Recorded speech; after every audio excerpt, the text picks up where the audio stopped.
1.5 year దగ్గర కావస్తుంది. అంతకుముందు మేము లీజింగ్ షెడ్‌లో ఉన్నాము 2 సంవత్సరాలు. ఆ తర్వాత మేము ఓపెన్ ప్లేస్‌లో కూడా 8 సంవత్సరాలు మేము చేస్తున్నాం. మా నాన్నగారోళ్ళు చిన్నప్పటి నుంచి మెయిన్ దీన్ని బేస్ చేసుకొని వాళ్ళు చేశారు.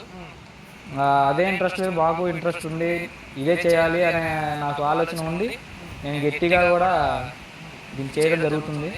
సహజంగా అందరూ గేదెలు ఫార్మింగ్ చేస్తారు సార్. మీరు హెచ్ఎఫ్ ఆవులు, ఆ తర్వాత జెర్సీ ఆవులు, వాటితో పాటుగా గేదెలను కూడా మీరు ఫార్మింగ్ చేస్తున్నారు. అసలు మొట్టమొదట మీకు ఇలా చేయాలని చెప్పి ఆలోచన ఎలా వచ్చింది? మొట్టమొదటి మేము చిన్నప్పటి నుంచి కూడా మా నాన్న వాళ్ళు అందరూ కూడా మేము అందరూ గేదెలే స్టార్ట్ చేసాము. గేదెలు చాలా సంవత్సరాలు మేము మేపాము కూడా.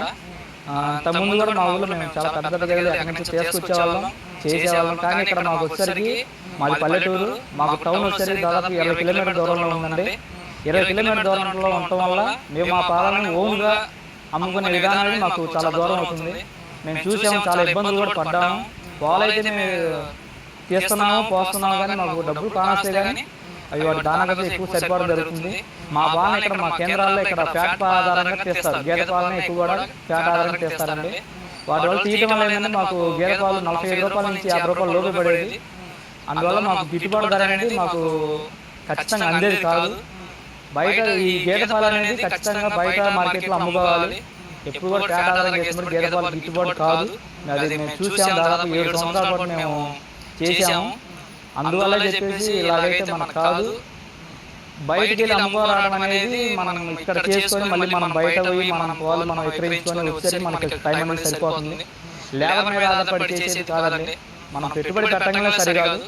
ఒకసారి మనం పెద్ద మొత్తం స్టార్ట్ చేసేదంటే అది ఓన్గా వాళ్ళకు లేబర్ మీద మనం ఆధారపడాల్సి వస్తుంది. అదే ఒక మాదిరిగా మన శక్తి గురించి మనం ఎంత చేసుకోగలము అంతవరకే పెట్టుకుంటే మనం ఓన్గా మనం చేసుకోగలుగుతాం. ఖచ్చితంగా ఉన్న ప్రాఫిట్ కూడా మనకే మిగులుతుంది. మన ఫామ్లో ఎన్ని ఆవులు ఉన్నాయి, ఎన్ని గేదెలు ఉన్నాయి సార్? ప్రెజెంట్ అయితే నా ఫామ్లో ఇప్పుడైతే 13 కౌస్ ఉన్నాయండి. 13 ఆవులు ఉన్నాయి, 2 గేదెలు ఉన్నాయి ప్రెజెంట్. ఈ 13 ఆవుల్లో హెచ్ఎఫ్ ఎన్ని ఉన్నాయి, జెర్సీ ఎన్ని ఉన్నాయి? హెచ్ఎఫ్లో వచ్చేసరికి మా దగ్గర 4 ఆవులు ఉన్నాయండి. క్రాస్ బ్రీడ్ వచ్చేసరికి 4 ఆవులు ఉన్నాయి. జెర్సీ వచ్చేసరికి 3 ఆవులు ఉన్నాయండి.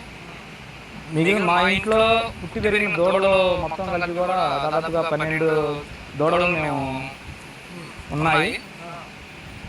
ఇవన్నీ కూడా మేము